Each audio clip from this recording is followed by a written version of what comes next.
ഭക്ഷണ പദാർത്ഥങ്ങളുടെ ഗന്ധം രുചിയെ സ്വാധീനിക്കുന്നുണ്ട്. എല്ലാവർക്കും സുപരിചിതമായ വാനിലയ്ക്ക് പ്രത്യേകമായി ഒരു രുചിയുമില്ല. പക്ഷെ എല്ലാവരും പറയും വാനില മധുരമാണെന്ന്.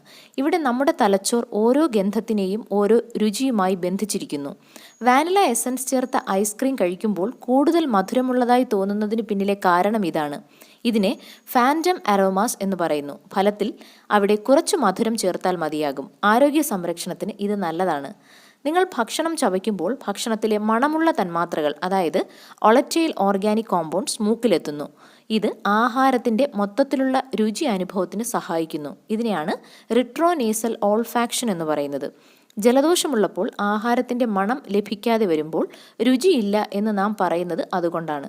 കോഫിയുടെ കാര്യം നോക്കിയാൽ അതിൽ ഒട്ടനവധി ഒളറ്റൈൽ ഓർഗാനിക് കോമ്പൗണ്ട്സ് അടങ്ങിയിരിക്കുന്നു. കാപ്പിക്കുരുവിൻ്റെ വ്യത്യസ്ത തരത്തിലുള്ള സംസ്കരണ പ്രക്രിയകളിൽ ഇവ പലതോതിൽ ലഭ്യമായി കാപ്പിക്ക് മണത്തിലും രുചിയിലും വൈവിധ്യമുണ്ടാക്കുന്നു.